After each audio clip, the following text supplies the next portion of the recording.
Bien-aimés, écoutez bien. Un homme ne peut pas représenter Jésus-Christ avec une vie impure.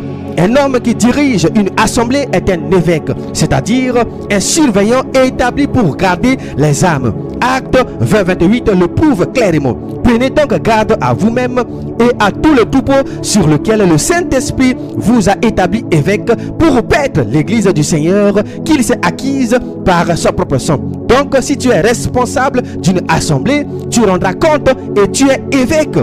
Et Dieu n'a jamais choisi les bergers au hasard. 1 Timothée 3, verset 1 à 2 dit: cette parole est certaine. Si quelqu'un aspire à la charge d'évêque, il désire une œuvre excellente.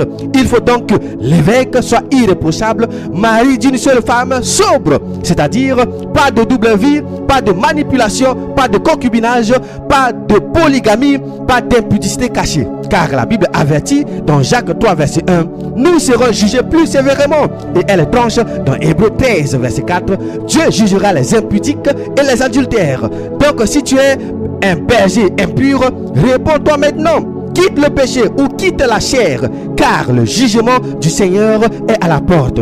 Bien-aimés, cliquez sur le lien dans les commentaires pour écouter l'enseignement complet.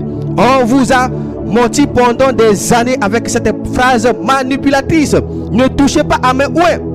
Mais écoutez-moi bien, de quel ouin la Bible parle-t-elle vraiment?